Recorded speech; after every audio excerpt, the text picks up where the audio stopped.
9, 8. All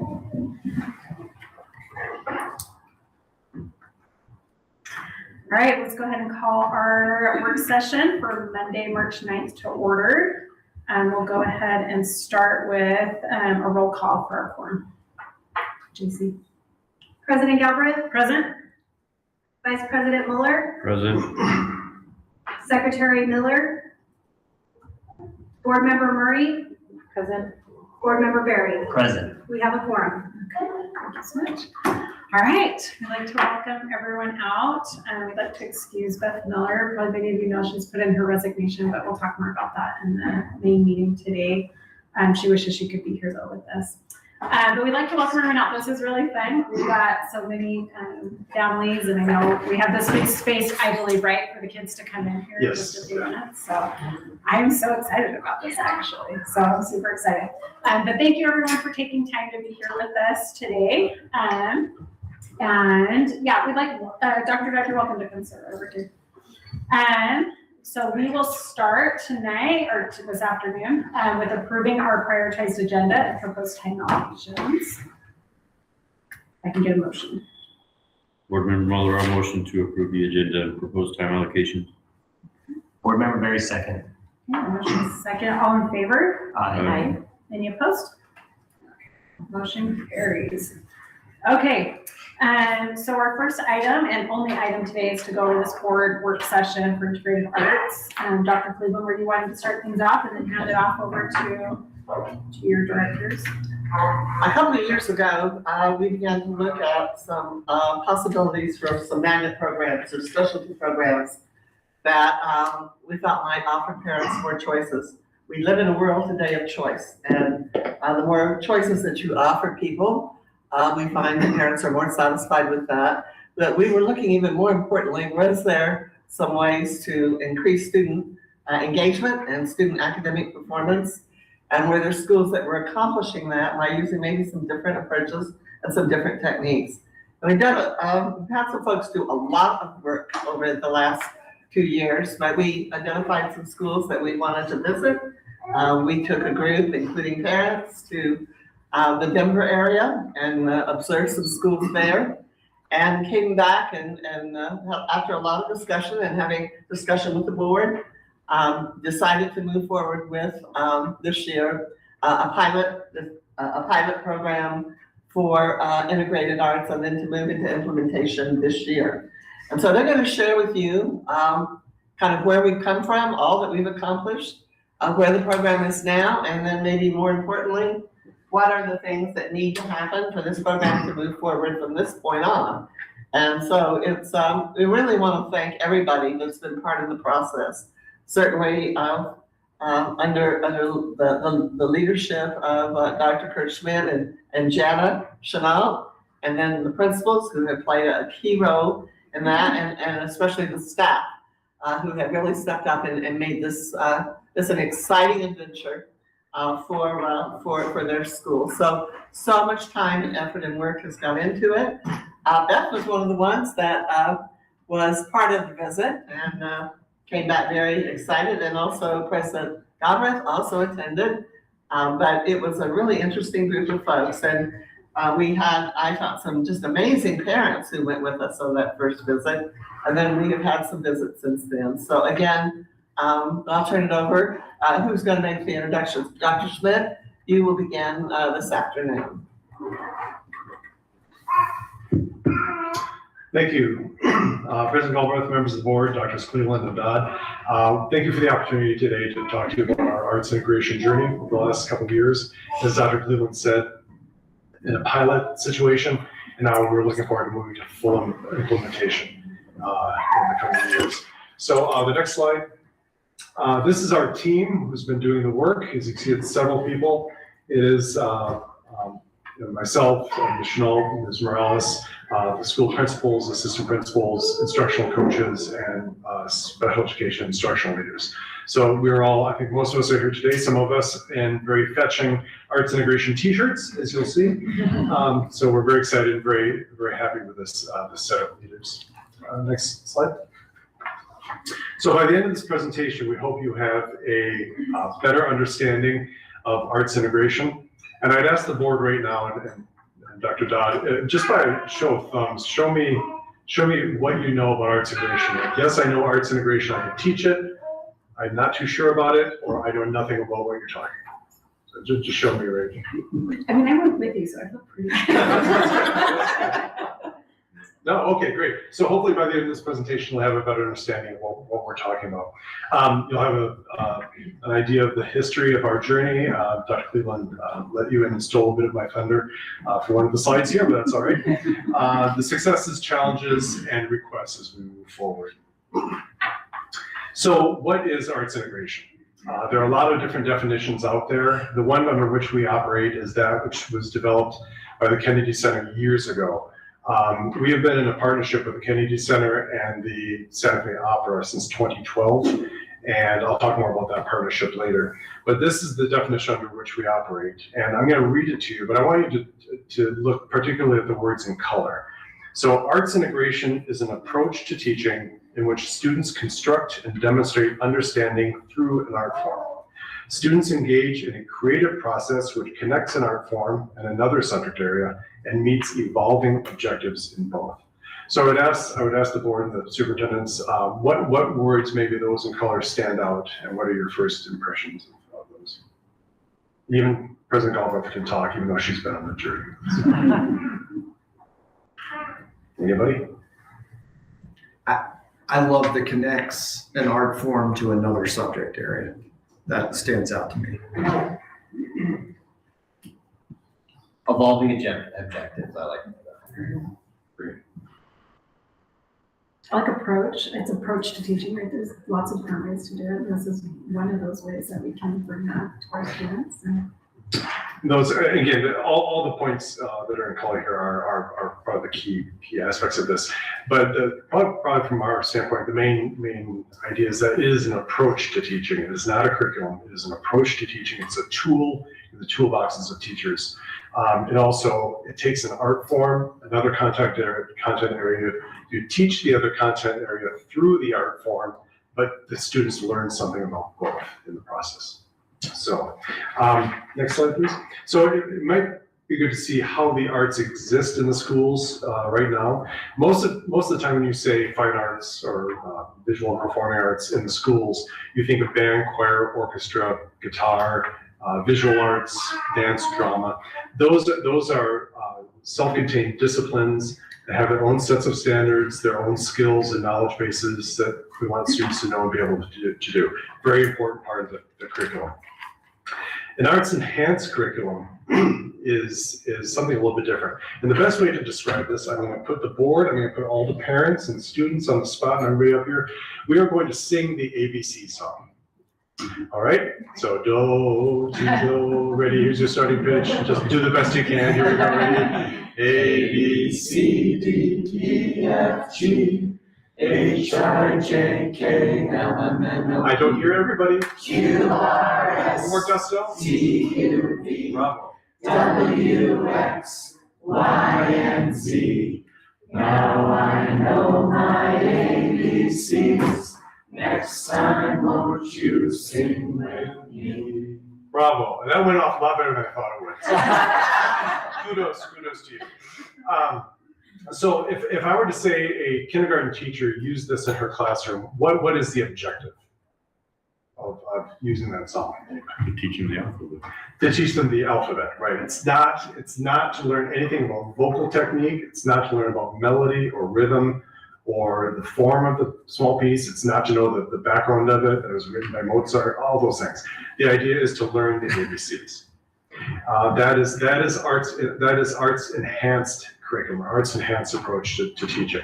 Another way of thinking would be a teacher saying, after reading a short story, draw me a picture of your favorite character, and maybe write a character description underneath. The teacher's not interested necessarily in brush stroke and color contrast and shading and things like that. The idea is to learn something about the character. That is arts enhanced curriculum. An arts integrated curriculum is, as we said before, an approach to teaching where students have an evolving objective in both. They learn something about both. So one one arts integration example would be teaching the water cycle through dance. Students not only learn the water cycle and that science lesson, but they also learn something about using their bodies expressively in a creative way. So they learn something about dance in the meantime. So that's how the arts operate in our school system, and the difference between arts enhanced curriculum and arts integrated curriculum. There's often confusion between the two. So next slide. One major misconception of arts integration is that it supplants existing curricula. That is not the case. It is, as we said, an approach to teaching. It's a tool in the toolbox of the teachers, and it is the how, not the what, of instruction. And next slide. So you might ask, why are we bothering with arts integration? Well, there are a lot of different approaches that are different reasons that are laid out here. It offers a different way. It offers different ways to approach content, fosters student and teacher creativity, gets students out of their seats and moving, which is really important. Provides alternative ways for assessment. And the next bullet point is very important. It provides students who may struggle with the written word as a basis or a gateway into another content area. Students, through arts integration, they have meaningful discussions with each other, they activate prior knowledge, and on that basis, they can move on to the written and spoken, or written word, and both in reading and writing. And finally, studies show that there is a positive correlation between work and arts integration and other academic gains. And there's a link in this presentation you all have access to that can take you to some of those studies. We want to stress that the arts integration is not a magic bullet. We don't expect it. We don't expect magical things to happen. We expect magical things to happen, but not in its totality. This is simply a component to a well-rounded approach to teach our children. However, we do believe this is a very powerful component in the arsenal of teachers as they do the work teaching our children. So Dr. Cleveland did mention a bit of the journey that started in early 2024. She had approached me and was talking about an arts magnet school, and I brought up the idea that maybe an arts integration school would be good because we've done this work since 2012 under our partnership.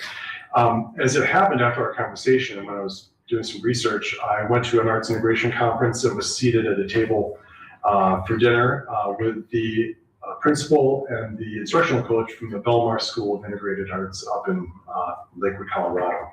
And I mentioned we were starting to look at arts integration schools, and they very graciously invited some of us to come up and see the school. So the principal there designed a tour for some of us. So Ms. Chenault, Mr. DeSoto, and I went up in the spring of 2024, visited the Belmar School of Integrated Arts, which is a K-5 public school, Bell Arts, they call themselves. We also saw the Studio School, which is a charter school, and the Charles Burrell School of Visual Performing Arts, which is also a charter school. And we came away very, very excited, came back, talked to Dr. Cleveland, and she said we took a large group that fall up to visit the Belmar School of Integrated Arts and Charles Burrell. So the next slide. So the takeaways we had from that visit were high student engagement, much student self-regulation, much student collaboration, student exploration of their own learning in their own words, a lot of student to student talk, a lot of student to teacher talk, alignment of arts integration and curriculum, a lack of negative behavior, and also, most importantly, we saw real joyful teaching and learning going on. And there's a link there to some photos Mr. DeSoto took. He was our resident photographer on that trip. There are a lot of pictures from those schools we visited in the spring of 2024.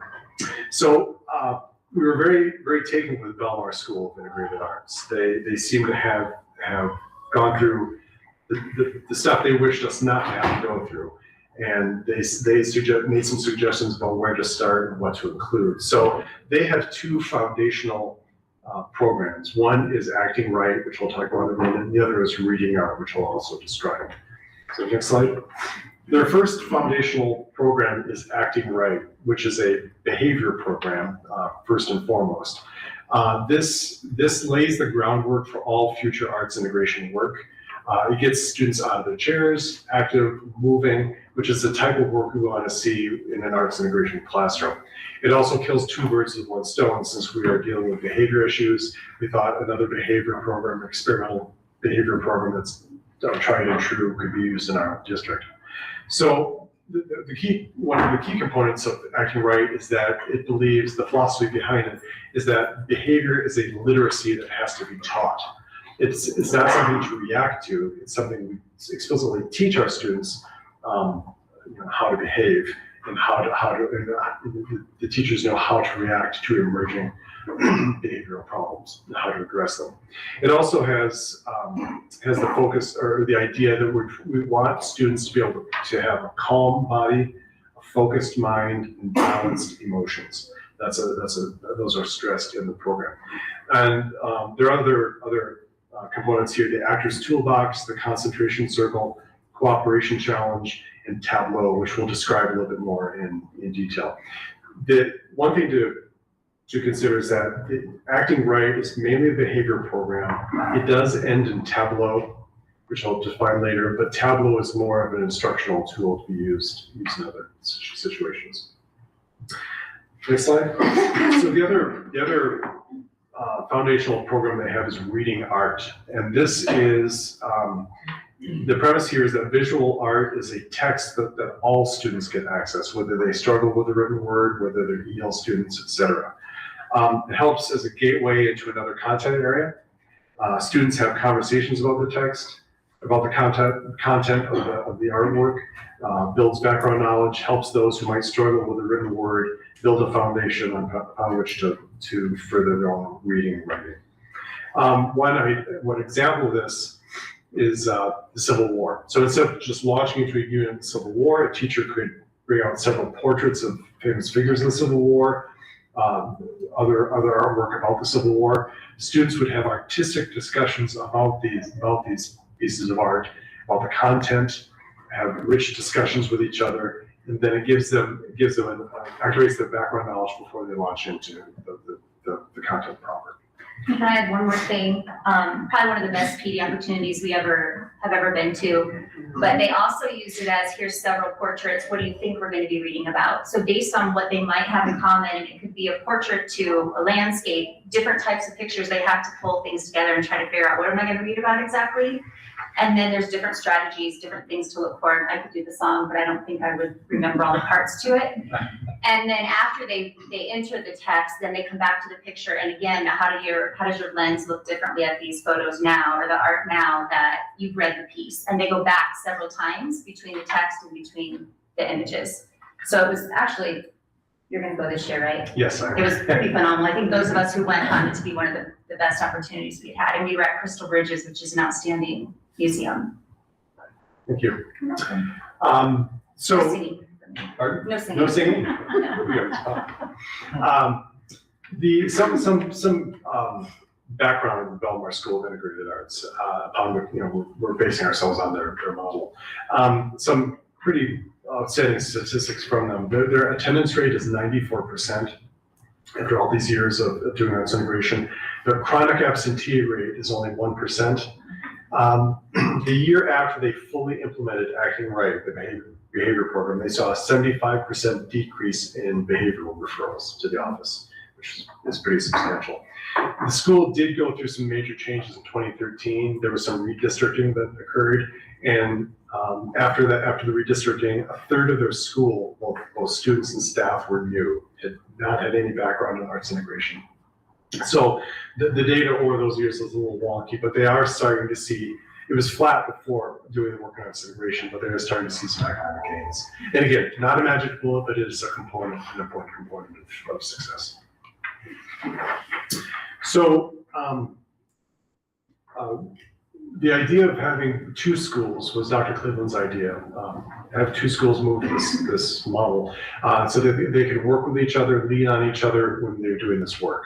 So we decided on Enchanted Hills and Sandia Vista for a number of reasons. The reasons we started here is that both schools have leadership with a real passion for the arts.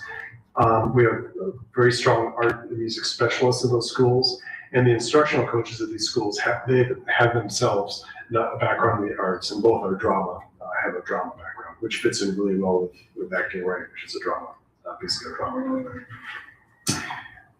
Before we began this work, we realized we have a lot of stuff in place already that will assist this work. We have art and music teachers in every school every year.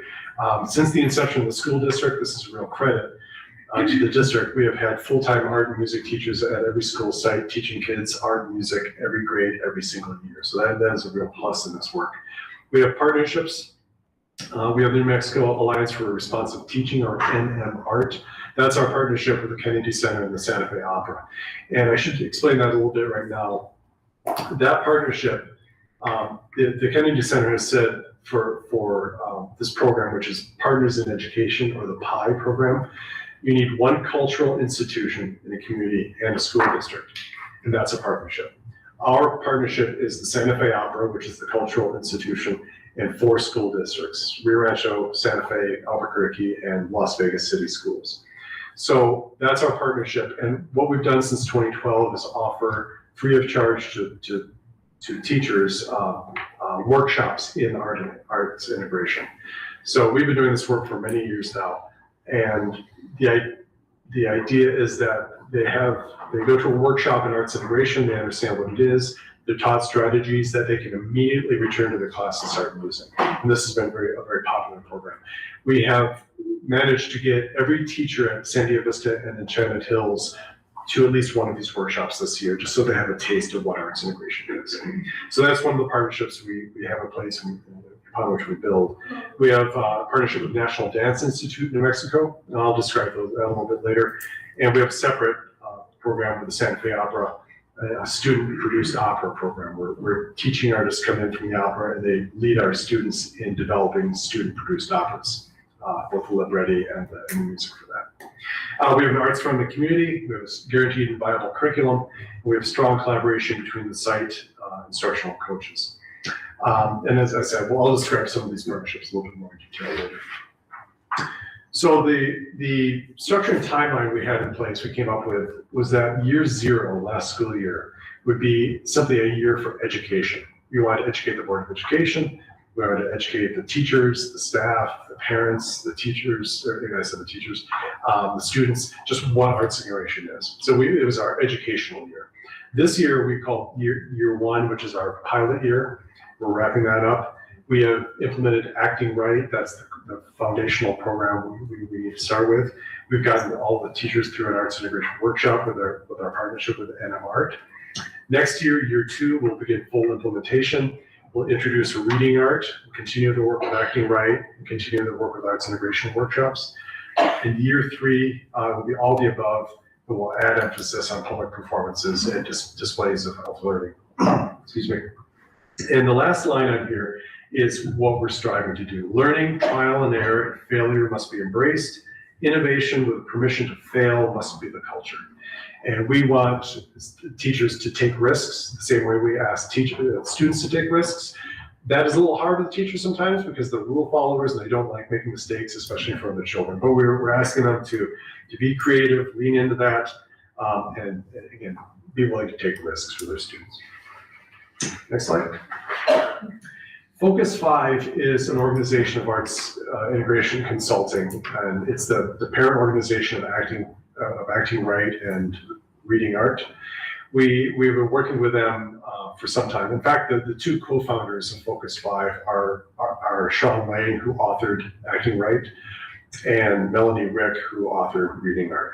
So for Acting Right this year, Mr. Lane has been out 5 times throughout the year to give professional development to both school sites, usually 1 or 2 to 3 days each, every time he visits each school site. The staff have read this book, and we've had online training modules in arts integration, Acting Right, and how to set up your classroom for arts integration work. Ms. Rick will be here in May for an introductory session to the 2 schools on reading art, and we'll do some intensive work with her next year at those school sites. And again, these foundational programs will be reinforced every year with professional development. I should also say we had the principal and instructional coach from Belmar School of Integrated Arts visit us just a few weeks ago for another set of eyes on the work, and especially through their lenses of having done this work. They gave some very important feedback on what they saw in our classrooms, and had great meetings with leadership. Our instructional coaches got to meet with their instructional coach for some intensive work, etc. So By the way, I do have copies of Acting Right, if anybody would like to have one. Just see me afterward, we can get you a copy in case you want to read up on it. So moving forward, last summer we did, as Ms. Chenault said, we did take several administrators and teachers to Bentonville, Arkansas, to Crystal Bridges Museum for a session on reading art. We also went to the Focus 5 conference in Denver. At that conference, there are a lot of different strategies that are presented that we can bring back to our district. We're doing those same conferences again this year, taking many more teachers, some district office personnel and administrators from the schools. And I could just add, I think unless you can see it somewhere else, it's kind of hard for people to understand when we rolled this out, trying to explain it, even watching the videos online. It's very difficult to really comprehend what this whole process is. But once you get to see it and you're I guess embedded within it, it's very different. And then it's like, okay, this is what this is about. I think we all kind of struggled at first, like, what does this look like? So it's really important for us to get people there in person so they can live the experience with other people who are from similar schools. And to develop a lot of excitement. I think we all come back from these conferences really excited about this arts integration.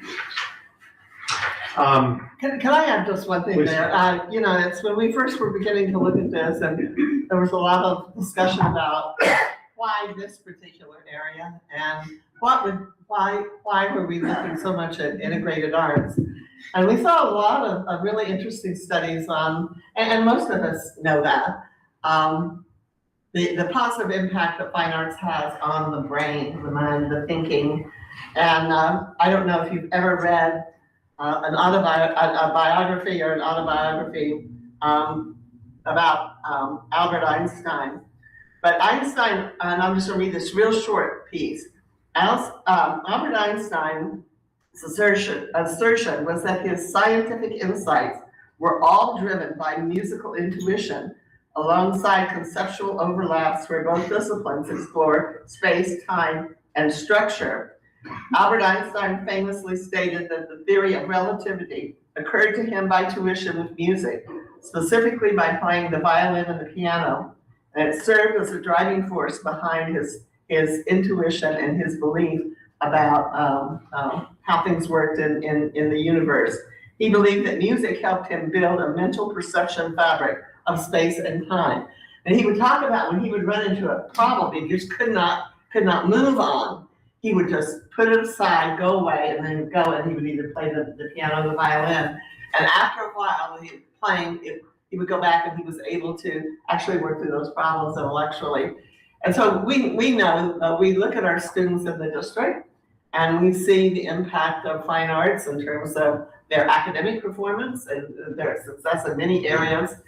And so we knew that there has to be that tie there that would really help engage students. We're looking for engagement. We're looking for meaningful learning. And but it goes back to, I think it's just kind of interesting, his story about how it helped him solve some of the most difficult scientific problems of the past centuries. So I'll turn it back to you. But it's an interesting, if you ever get a chance, read it, because it talks about the power, not just of music, but of other fine arts, but particularly, he was a passionate pianist and violinist. Thank you. Thank you for that. We've also this year leaned a lot on our partnerships. I described NMR2 and getting every teacher through to an arts integration workshop. There also is a bank of lesson plans through the Kennedy Center's website where teachers can simply go there, download it, review it, and apply it immediately to the classrooms. And these are very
this work together.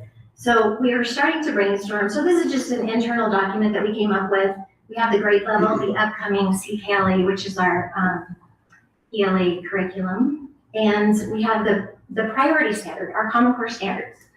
So again, what we're doing with this is we're not changing what we're teaching, we're just teaching it in different forms. So for example, here's kindergarten. Use a combination of drawing, dictating, and writing to compose informative text. So I don't know if you've been around kindergartners lately, but that's not their top priority. So we thought, we've learned how to Tableau with acting right. Let's start integrating that in a really intentional way. And so they can, in small groups, they're gonna read their informational text from CKLA, our published curriculum, and they're gonna act that out. And they can sequence it, and then the writing piece comes in, and then they label it. So I have an acting piece, an illustration piece, and then a writing piece.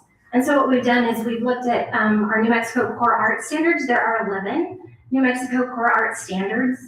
And so we're starting to sort of delve into that evolving objectives in both, which you noticed in the Kennedy Center definition. Thank you. Thank you. Oh, Just that Amy and Deanna, both of the instructional coaches, have done a really great job of instituting not just the priority standards work that our CNI is rolling out with our teachers, but then being able to make it something that does not feel overwhelming as they start to look at the art standards to integrate with that. So it's been really successful. I'm sorry, I'm Jennifer. I'm the principal at Enchanted. thank you. Next slide. So some of the successes we've seen this year, we've seen student excitement around the work. We've seen a common language evolve around the work. We're seeing teachers teaching behavior as a literacy as intended. We're seeing a lot of movement opportunities for students. We're seeing work that supports brain-based learning and development, as Dr. Cleveland mentioned, the relationship with brain research. We've seen various artistic celebration artifacts of learning around the schools, et cetera. Did you want to add something about data? We've heard from teachers that taught a unit of the prior year without doing a Tableau or without arts integration, and then the same unit the next year. And the percentage of students that aced that assessment was how much higher for Holly's It was class? about, we quadrupled their Yeah. level of proficiency. So we Yeah, know it was pretty strong, by the way, sorry. We know from brain-based learning that movement, and a lot of particularly boys learn through time and space. That works for them, that's how they learn. And so this movement and being in a particular space and creating something, when they go back, they can imagine that and helps them remember what they learned. So we're very excited about the brain-based piece, and I know there's been some ties at Enchanted Hills and having some presentations with staff about how they go together. I probably should define Tableau right now. We've used that word several times. So Tableau, a French term, it simply means a picture frozen in time by a group of people, each member of the group showing a different part. So it might be a tableau on Washington's crossing of the Delaware. It might be a tableau on the digestive cycle. It might be a tableau on the brain cycle, that sort of thing. So it's a frozen picture using your bodies to create a picture. I did this with my high school students after we went and watched it, and it was fun. It was fun to do with my high school kids. And if you've ever been to Laguna at Christmas time, they have frozen pictures that they do in their art community there, and they have people that are all costumed out, and they do frozen pictures there during, I think, the month of December. It's pretty incredible. You might heard the term tableau vivant, which was in the turn of the last century, was a very popular thing to get together and create these images. Next slide. So some work we need to continue on is teacher clarity and buy-in. We need to be very clear about what this should look like and what it should sound like. And some teachers are still not sure about what they're doing. So we need to keep working on that. We need to work on developing a fluency with our teachers with this work. Teacher comfort to experiment and take risks, as I mentioned before. And convincing teachers that this is not one more thing to do. It's not one more thing, it's how you do your thing, as Amy just said. And also talk about time for implementation and collaboration. And we're there's some students coming in, we're gonna have a demonstration in just a few minutes, but just to wrap up my portion of it, our portion of it, funding, we already have some funding mechanisms in place which help this work. The Fine Arts Education Act, or FAEA, is a part of the SEG that supports fine arts in the elementary schools. So that covers art and music teacher salaries, supplies, professional development. It also covers our costs for our partnerships with NDI, the Kennedy Center, and the Santa Fe Opera. We have operational funds that cover GE, teachers' salaries, et cetera. And the biggest expense is for professional development. Research shows that professional development should not be a one-off, it should be sustained and supportive. And that's what we're trying to do. We want to make sure our staff has all the tools necessary through professional development. Next slide. So during years 1 and 2, we have been looking at alternative areas for funding. We're a little behind in that work, although the school sites are looking at fundraising to raise some money for professional development to take over those costs. The original request, which was an estimate, was for $50,000 for 4 years. That includes both school sites. $50,000 for both schools, inclusive. This was is getting an estimate. Funding commenced last year, covered professional development for 175 staff members, which was a pretty good bargain, and also 120 hours of professional development, which we thought was pretty a good bang for the buck, as it were. It does cover some supplies and some books, etc.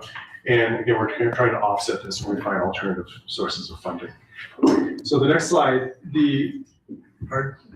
okay, so the next, the request we have is for $130,000 for the next 2 years to wrap up the implementation work. And again, this is a result of having a better idea on what it means to be successful. I'm trying to hurry up because we have limited time. We will be doing a lot of assessment, including surveys, talking to teachers and students and parents to see where this work is going, how it's going. We'll start comparing behavioral data, attendance data, and so forth, and achievement data in the future. So we have.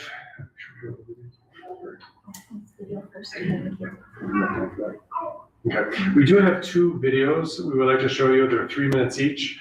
There's one from Sandy Vista, one from Enchanted Hills. It kind of gives you an idea of what the work is like there. So we'll start with those. We'll go on to some demonstrations. And kudos to our educational technology specialists that put these together for us. Everybody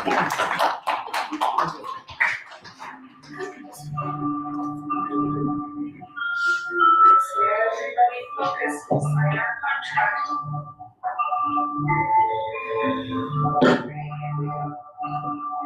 I will be in control of my body, my voice,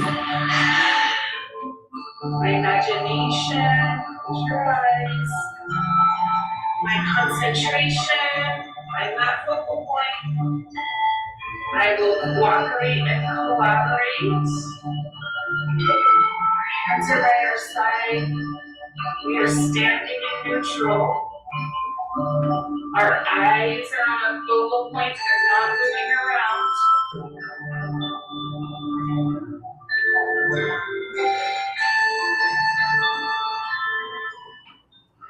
Hi, I'm Hilary Cervantes. I teach 3rd grade.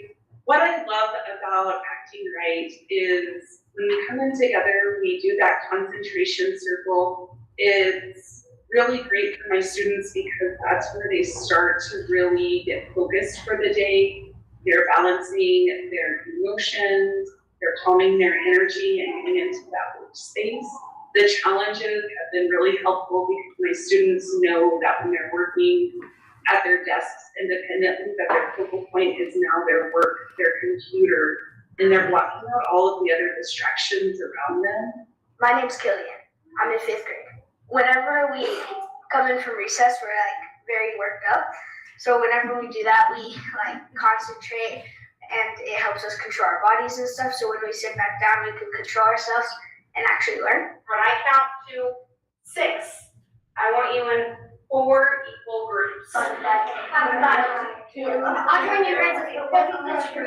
1, 2, 3. 3.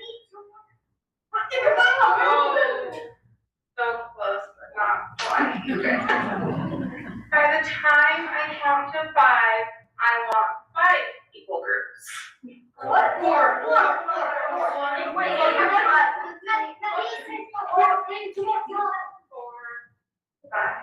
Excellent, you guys are successful.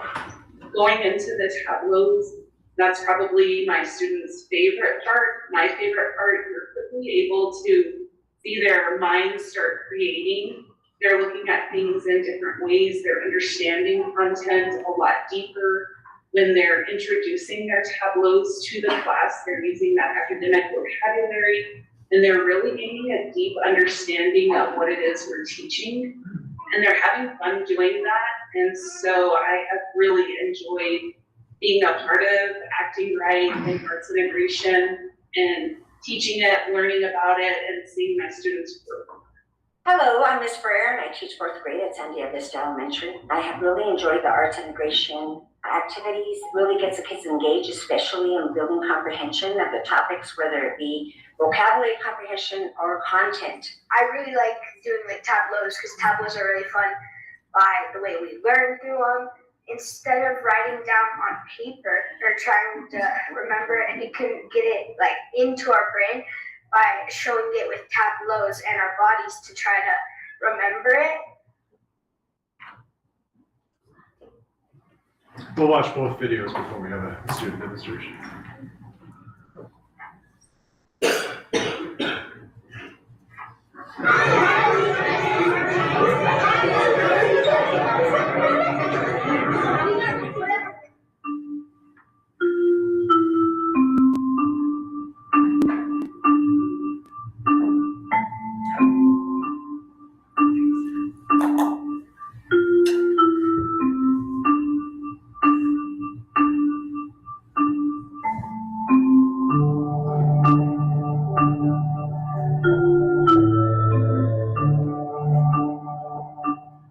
I'm very excited to have integrated arts here at our school.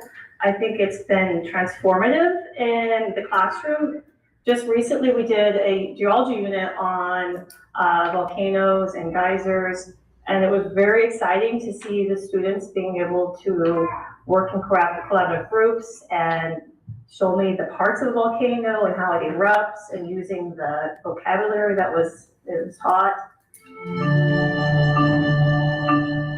We also have incorporated the arts into our daily math lessons.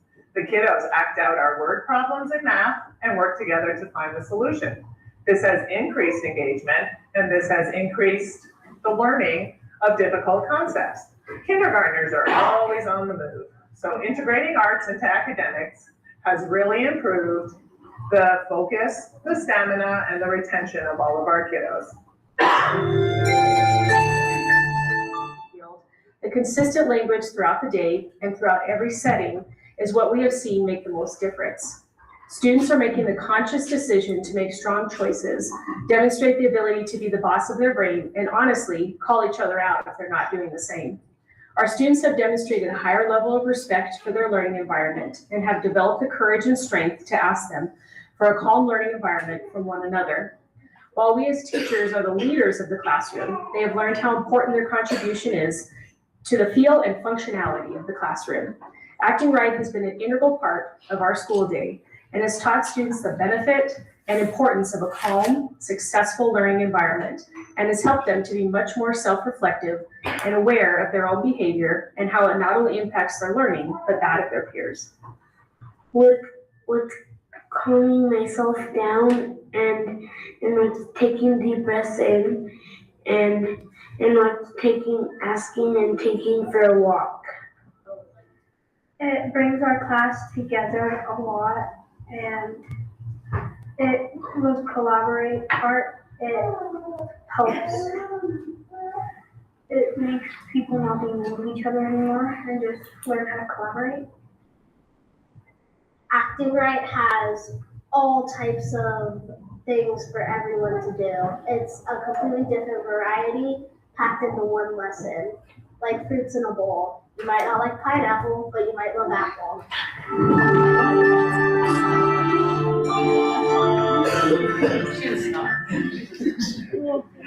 So we do have several students here who are going to do some demonstrations for us. I want to thank Ms. Hilary Cervantes and her students and Ms. Adriana Tafoya and her students who are going to do some things.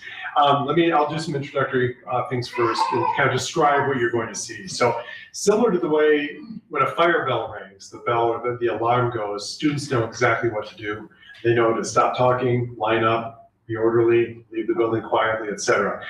The same thing with acting right. The way the whole process starts is you just heard some of the music. Some music will play, students will know what to do. And so you'll see what they do. Once they gather, they will go through the components of acting right. So first thing you're going to see is the actor's toolbox, which is an old way of actors to remind themselves what tools they have at their disposal. They've got the tool of their body, they've got the tool of their voice, they've got the tool of their imagination. They also have a couple of other skills, cooperation and concentration. So those 5 skills are reinforced with the students. And by going through the physical movements, students sign a visual contract that they will, as we say, be the boss of their brains and control their bodies, voices, and imagination. They'll be able to concentrate and cooperate. The next thing you'll see is the concentration circle, and it's designed to help students exercise and develop their concentration, quote, muscles, stretching them to concentrate for a given amount of time without distractions. And finally, you'll see the cooperation challenge, which helps students learn how to collaborate effectively with any member of the group. And the goal here is that the team as a whole either succeeds or fails together. So I'd like to introduce Ms. Cervantes and her students.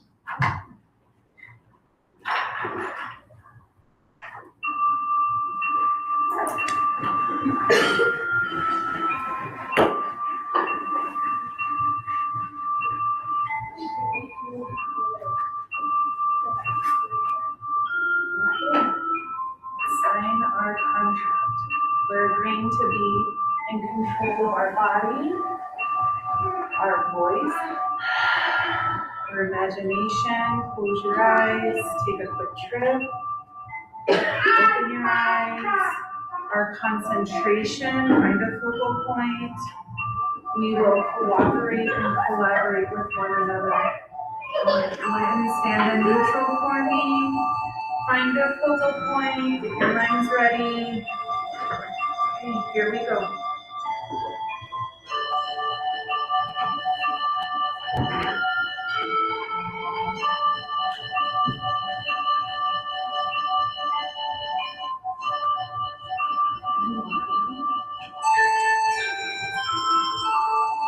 Keep your eyes on that focal point. Block out all the distractions.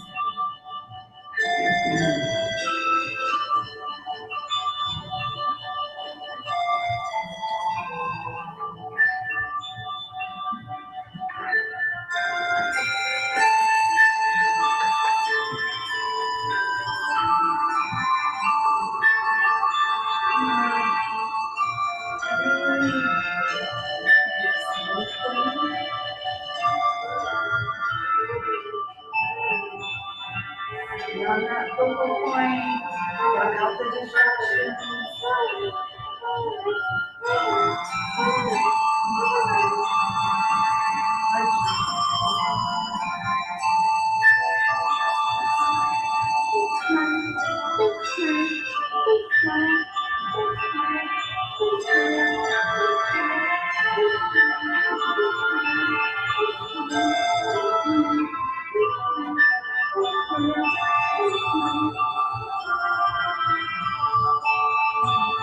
I feel like we are calm, focused, and balanced. On the count of 3, take a deep breath and find your seat.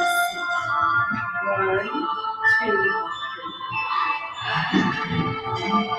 Good job, guys.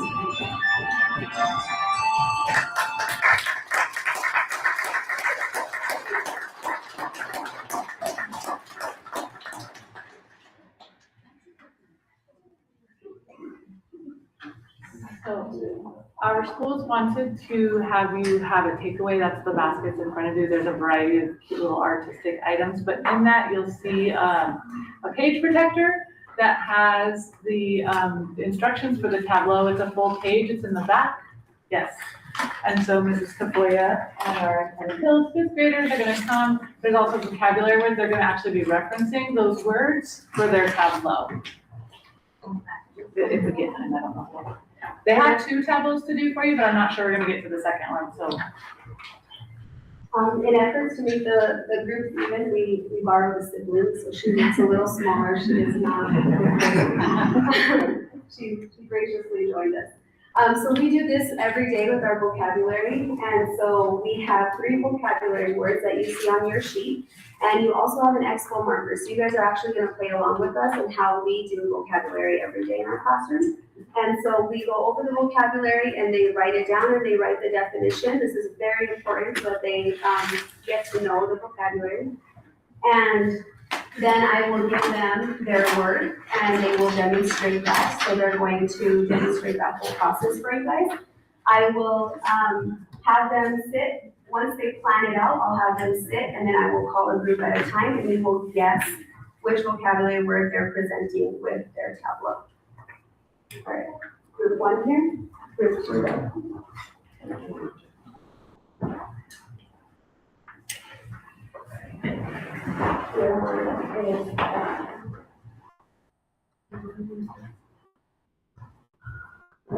And make sure you speak loudly so they can hear your thoughts. Okay, cross your arms when you have an idea. You have 1 minute. Share. Okay, so it's detail. Yep. So we could do somebody drawing a detail. Who's right? Maybe we could do accurately. Yes, we could do somebody pointing to something and everyone is drawing it in the detail. So like our emotions are very like one focused, very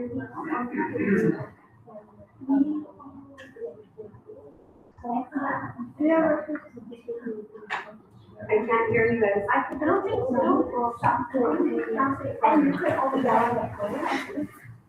Yeah, so we're all, I don't be holding it. I could go like pointing at it. I could be like, yeah.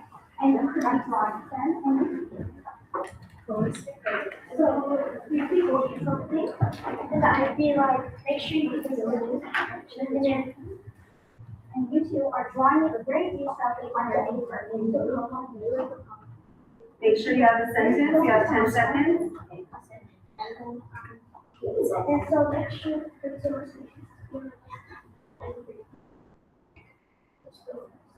3, 2, 1. Okay, go ahead and sit over here. I'll call your groups.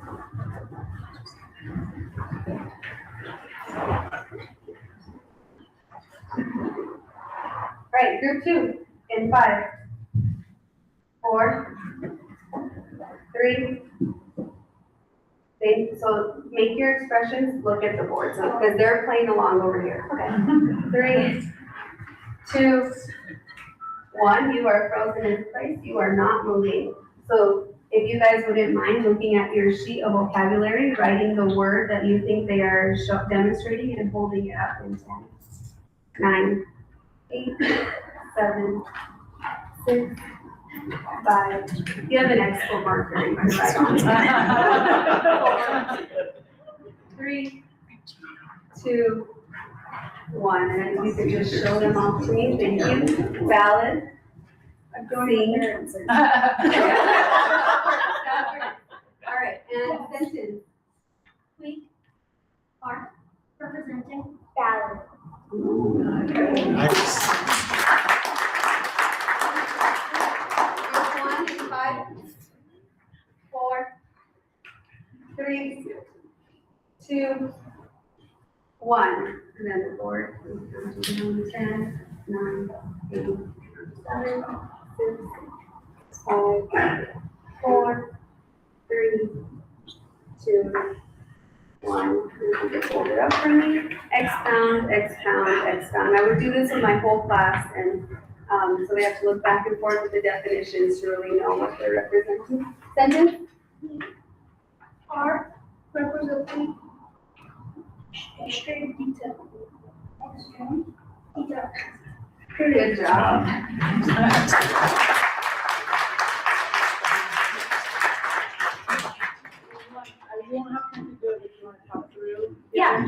Yeah, absolutely. So another thing that we have done, and the kids are very excited about this one, I give a very challenging question that they need to clarify the meaning of. And so you can read the sentence. And based on this, they have to, thank you. Based on that, they would have to find the definition. So in the morning, this is our journal prompt to end our binder work. And they have to look up definitions in the dictionary. They don't let them touch their Chromebooks. So they're looking up definitions in the dictionary, trying to figure out what this sentence means. And then when we get back from specials, as a whole class, we are to demonstrate this as a tableau. Thank you.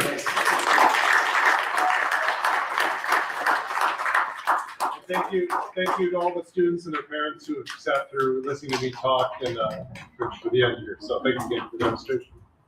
So that's all we have for you, but we gladly stand for any questions for any member of the team. Actually, if any students or teachers who want to ask questions too. So if we implement this, so Enchanted Hills becomes an integrated arts school, It is happening. for the operational budget, is it the same as it is now? Like, are we adding more money to the school, or is there a huge difference, or just a little bit between like a normal operating school budget and an integrated arts school? It's an increase, and the increase would be $130,000 inclusive of both schools. That's to wrap up the remaining 2 years of the implementation.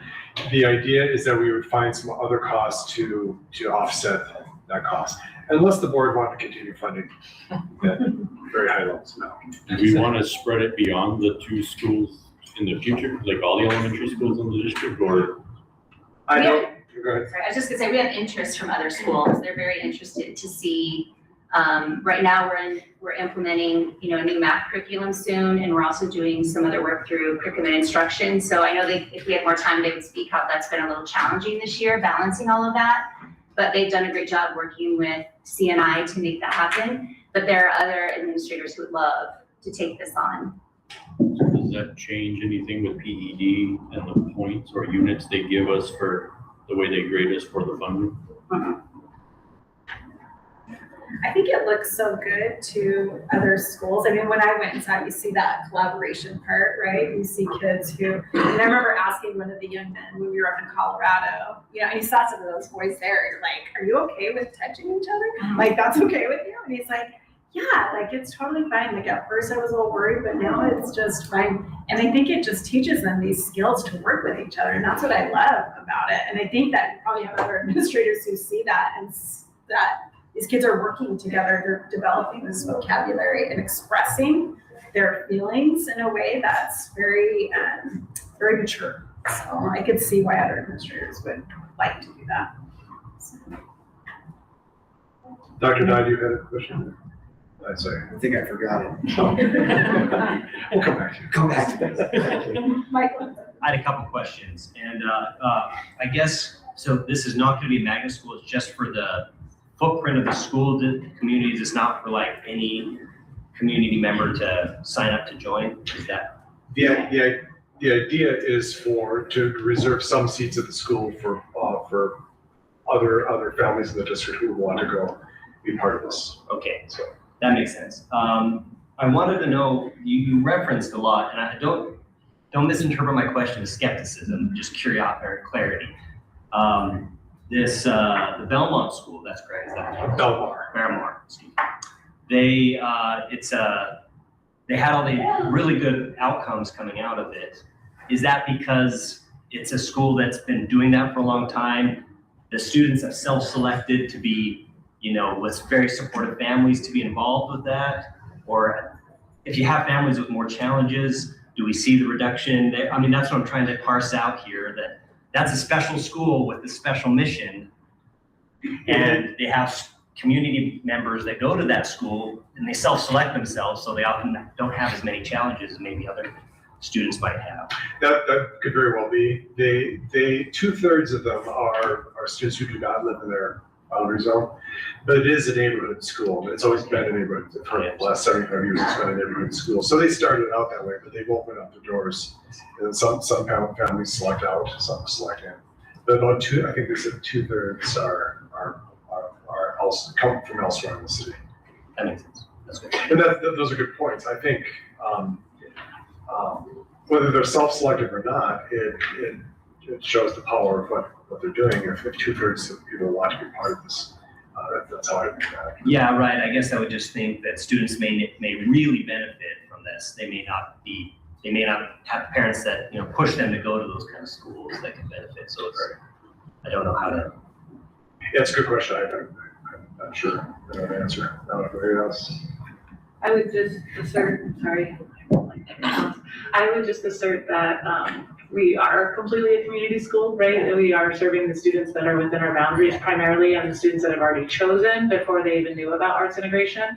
And we've had very little pushback, and in fact, a lot of excitement around that for all levels of students. We incorporated into our neediest special education programs and classes all the way up through our gifted classes using it and our special classes. And we've had a lot of interest and excitement around it and not a lot of pushback or families trying to escape that mechanism. Yeah, I would So, expect that there would be escape. yeah, I was so just it's curious about interesting. if there's a discrepancy between what we saw at Belmar versus what we might see in a community, but I didn't realize that it was a community school as well, so that makes sense.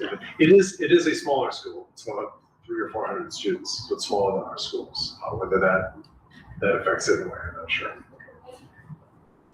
Would you talk about a little bit about what the day looks like? I'm doing this all day long. We do not do this. And so, would you kind of talk about what the day looks like? Sure, I can speak to ours and then if Kirk would like to speak to it. So for us, we have at Enchanted, we have built in a block in the morning for every classroom. So immediately after we do announcements at 9:20, all of our classes except for 5th grade move directly into the Acting Right and Actors Toolbox section that you saw Ms. Cervantes show us, which is approximately 10 minutes of their day. In August, that takes more time because of course we're training them into it, but by now it's 10 minutes at most, and by 9:30 we're into content and curriculum. Tableau is used throughout the day and throughout the week. So it is implemented within their instructional unit. So within that 120-minute lesson of ELA, they may pick to do 10 to 15 minutes, as Mrs. Tafoya showed us, to integrate Tableau or other mechanisms into whatever they're working for their curriculum. So it is very much peppered throughout their day, and they start the day with it. And then 5th grade does it when they come back from their specials, because as a 5th grader from Sandia Vista said, they're a little crazy when they come back from some of those. One of the things when we were visiting there that I thought was interesting, I saw run throughout the day, was more movement. Students are up and moving much of the time, and it's really hard for a lot of our kids to sit in a desk all day long. It's just an opportunity to be physically moving. The other that I thought was really interesting that I observed was how much student talk there was. But the amount of time students themselves were talking, and not just instructional staff alone, and what they were talking about. And we're talking about sometimes the things that you think you're going to see in schools where kids are just talking. They were talking about the learning, they were talking about the lesson, and there was more student talk, more words coming out of the students. And then we had an opportunity to talk to the kids and to their parents and to, and they just talked about how much they liked that opportunity to be more involved in their own learning and more responsible for their own learning. And then the last, and one of the reasons we even looked into this earlier was as we have been at all of our schools, all levels, we've asked, what's your greatest challenge right now? What's your, what are the challenges you're facing, keep you from doing the job you would like to do?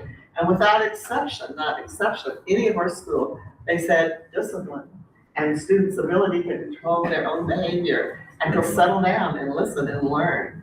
And so, you hear it once, but then you hear it again and you hear it again and again. And think, how do we help students in this world that they live in today with all the distractions and all things are just pulling at them, come in and learn and get their minds ready to actually hear what we have to share with them. And I remember one of the staff members that went with us, she was pretty pragmatic, but she said, I'll try anything because we have so many challenges today with getting our students to attend to the learning. And they gotta do that in order to be successful. So we just saw some things and we heard from parents. My child's more excited about going to school than maybe they had been in the past. The other thing I forgot, one of the things that really struck me in the visit was, I don't know if you saw it here, but I did. Nobody gets left alone. There's nobody sitting at the back of the class, quiet, ignored, not part of the learning. And this does allow you to do that. You have to be part of it. And I've seen in both here, but also there, where students would reach out and find the one that wasn't in the group, was not part of the group of 5, or was not, and would bring them in. And in one of the classes, there was a young lady who was brand new to English and really struggling with the language piece. But through some of these things, she was able to participate. Students were talking to her, and it was helping her acquire the language more rapidly than she would have just sitting probably in a classroom trying to pick it up some other way. So there were just some things that we saw that we thought, these are things that we would like all children to have opportunities to do: move more, talk more, behave better, but be attuned to the learning that the learning opportunities that our staff is providing for them. So I was just some of the observations of the early part. I think we're seeing those things play out in our two pilot schools. And real quick, I wanted to give Kirk a chance to talk to if you want to add something, and then I know Rebecca had a question, and we have about 5 minutes before Claudia gets in after Natalie later, so. She already might be. I was just gonna echo what Mrs. Bartley said, that 5th grade is a challenge, but hers might be at a different time, but ours our time is built into our daily schedule as well. Very similar to what she's doing, except our 5th grade goes to related arts immediately as they come into school, so they do it later in the day rather than first thing in the morning, but it is peppered throughout the day. That Mr. Lane has said, if there is a change in structure, or if there's a change in schedule, so if they're coming in for something, they need to calm down again or do something else or refocus. But we've been peppering Tableau, like Mrs. Bartley said, through vocabulary throughout our day and throughout our curriculum. So it's very interesting to see kindergarten through 5th grade working through these challenges, working through cooperating with one another, and being able to interact with one another in a different way. Because as you know, most kids come to school and they have a tablet, or they have an iPhone, or they're watching a TV in the car, and to be able to interact and engage with one another has been a challenge. And so we've had to very, very strategically teach those skills again, and especially in the classroom where we're focusing on a deeper understanding of what they're learning. And so that's really what we're trying to accomplish with this work, is that deeper understanding, and to be able to interact and engage with one another in the classroom in a variety of ways. And so we're looking forward to the collaborative partnerships that we've made with Belmar, as Dr. Schmidt said, and also with our grade level teams. But what's really interesting between both of those videos that you saw, very, very similar practices in the classroom. So we were trying to cook up this idea of, if we had any of our kids from both schools come together at a content area or a grade level, we're kind of kicking that idea around, that they would be able to do this together, because they all have these same skills taught to them. That's something that's super exciting in our collaborative work, hopefully moving forward. Thank you. I just had a question. So have the teachers noticed that the students are doing better from this? I don't know if you had to answer that already, or is it too early to really tell at this point? Sorry, I think that the biggest impact that I think that I've seen, that maybe Mrs. Bartley has seen too, is just that engagement and being able to cooperate with one another, being able to have conversations, but having the tools to be able to do it. That's similar language throughout both schools. This is tied really beautifully with the work we're doing around prioritizing standards and looking at how we instruct in the classroom to make meaningful engagement. So what we have seen is teachers' relief and excitement around being given permission, if you will, to look at the curriculum as a tool and utilize the content that's in there, but really leaving it to their instructional discretion to be able to reach their students and engage them in meaningful ways, and that can look different in different classrooms. So that permission to succeed or to fail forward in different avenues and what that looks like while still maintaining a pretty strong structure that is consistent across the school has been very exciting. So what I've seen from our teachers was a lot of trepidation and fear initially, like, what are you doing and are you gonna make me stand in front of other people and do it? Versus now we can walk into any classroom. Stephen and I were very surprised that all of our teachers chose to do Tableau with their observational cycles that we do with them, even though we did not require it. They wanted us to see it. They asked for coaching cycles with our instructional coach. So we are seeing increasing momentum and excitement around it at our site. And Dr. Dodge, you got a comment? Real We quick. did our live. So sorry. No. That's okay. First of all, thank you, students. You were amazing. Really appreciate it. And I should interject really quickly. Students, there is a treat for you in the hallway as you leave to grab and go, so don't forget to grab. Well deserved. And then the other thing, I just want to thank our teachers, instructional coaches, administrators. Whenever you implement a full school initiative like this, I know it's challenging and I know you've had to work really hard. One quick question, Dr. Schmidt, the $130,000 you referenced, is that mostly devoted to professional learning for staff? The vast majority is the only material expenses are really to buy books for new staff members, which will be few and far between. Okay. Shirts for them, some little stuff, but we want the money to go toward professional. So it's really about us developing our people to do this well. Exactly, and getting embedded in the schools. Thank you. And they do get one-on-one time with Sean when he visits, so it's not that he is in each of their classrooms giving them feedback every time he comes, and so they do get that time with him, which is pretty valuable. Thank you. I did want to thank everybody as well, and I really want to thank these folks for being the pioneers of taking this on, as it was quite a challenge, and you were willing to step forward and make it work. I do want to, we're closing out one strategic plan, and Dr. Dodd plans to pick up and begin with a new one, and it's that time. But when we did the strategic plan the last time, there were 5 areas that came up across the district that were high need, and one of those was student engagement and get kids out of seats and moving and learning.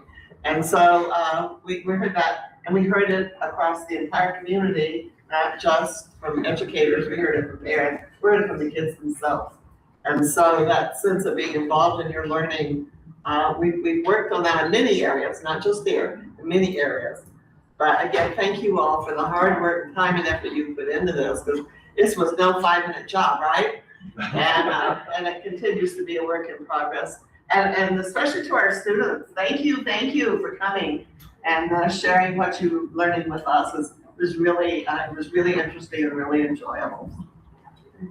Thank you. Are we good? You guys have anything? Let's see further questions. Okay, so board, just feel free. I know we don't have a lot more time here, but if there are questions that you do have, you can write those over to Dr. Cleveland, and she can send those to the right place if you want some more information on anything. But once again, thank you, everyone. I can't even tell you, I love this program. I love watching it, and it's so wonderful to see this and to see you guys doing that in our schools. I'm really excited to see some of the outcomes, and I really feel like they're going to be good. So thank you all for coming. And with that, we're going to adjourn this meeting. Thank you. And I'm going to go home and paint. Yeah.